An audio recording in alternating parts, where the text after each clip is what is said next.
Hello and welcome to another episode of Top Deck, the series where we take a look at some of the leading TCG deck lists. On today, very interesting and a great variation from what we normally see.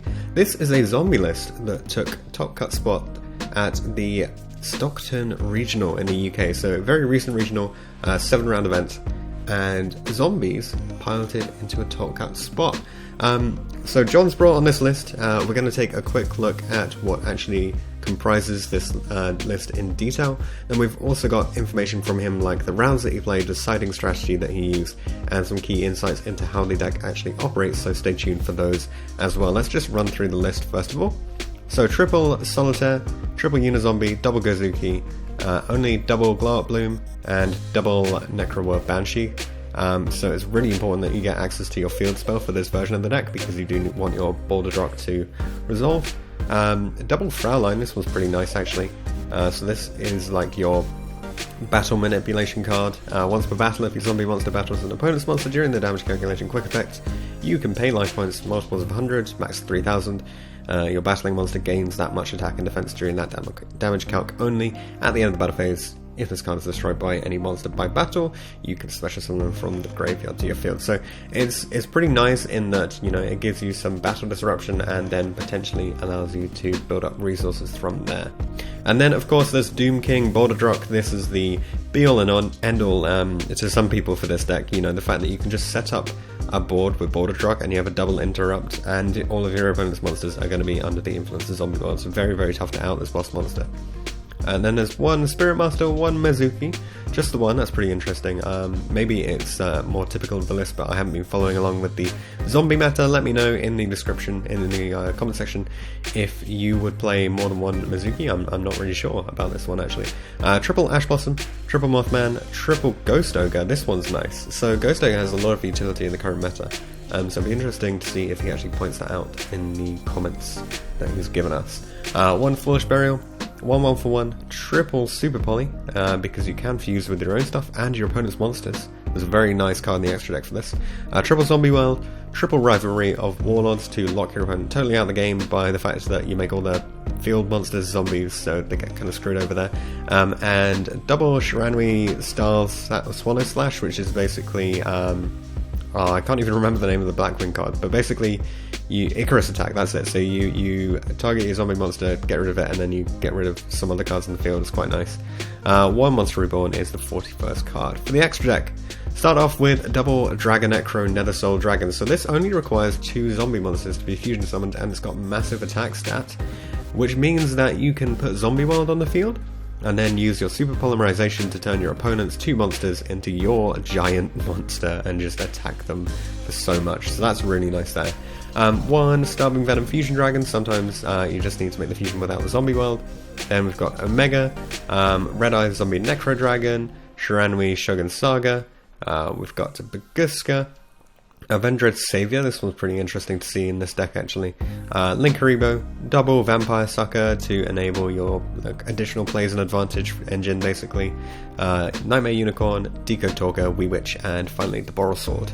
For this side deck, triple Call by the Grave, triple Artifact Sanctum, and the one Scythe. Triple Eradicate Epidemic Virus. You can play this. Is one of the huge advantages of this deck is you get to play like insane traps like this. Double Twin Twisters and triple Dark Hole, opting not to play Raigeki. I imagine we'll see some information about that as well. So let's get on to the additional commentary then. We'll start off with the siding strategy. So we've got a fair few siding strategies here, all for the key decks in the format. And we kick things off with Invoked Mech Knight, with the artifacts coming in and the Shiranui package coming out. Going second, we can see that there's removal for the Alistair or for the Mech Knights, and the Shiranui package. As always, just a note here, the Shiranui package means the 2 Swallow Slash and the 1 Spirit Master in terms of when you bring it in, basically. As an important note here as well, the side deck was pretty much always involved taking out the Shiranui trap and the Spirit Master because a negate or a banish and a pop 3 is generally enough for game 1, but for games 2 or 3, when they're expecting it, the artifacts work much, much better. because they won't they'll be trying to out your back row, and then you just respond with the side anyway, so you're absolutely fine there. For Altergeist, we see the artifacts and the cool buys coming in going first, and for going second, the dark holes come in. If you can out the entire board, then you pretty much just win that matchup. And they don't have a lot of protection normally because there's just not much out there. There is a new card which is going to have an impact on this as well, so it'll be interesting to see if the meta picks that one up. For Shrieking Dino, no changes going first, but for going second, we see the core buys come in.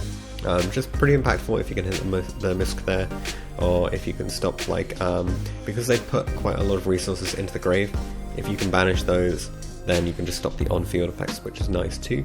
And finally for Spiral, the biggest meta impact, so artifacts coming in and dark holes coming in when you're going second, and then he's also put some just generic back row decks. You put in the EEVs of course when you're going first, and the Twin Twisters when you're going second, with the Mothmen coming out there, because you do want to keep your Shiranui package for those decks. So for the rounds that you played, 7-round event as I said, 2 losses here, putting him into top 8. So round 1 against Invoke Magnite, a 2-0. Round 2 against Invoke Magnite, a 2-1. Round 3 against Lunalight, a 2-1. Round 4 against Trick Draco, a 2-0. Round 5 against Spiral, an 0-2. And round 6 against Altergeist, an 0-2. So a bit unfortunate with those two.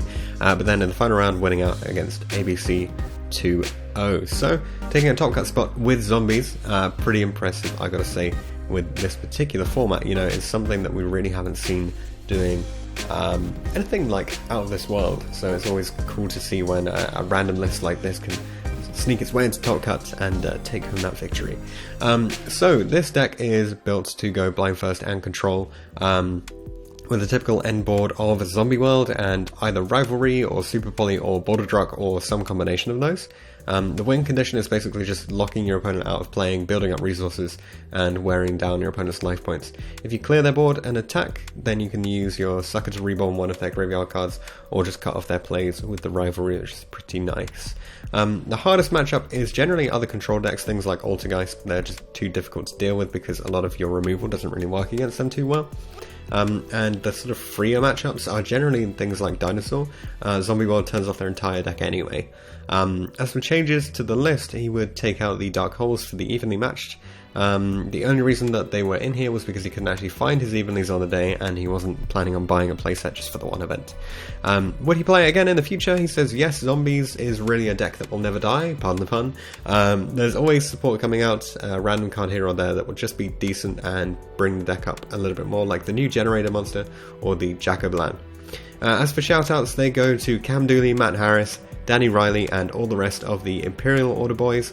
And a big thanks to Lewis Dora for giving him his seat so that he could go to this regional. Also shout out to Chris Chalk for using Unicorn on his scythe and not on his Sanctum.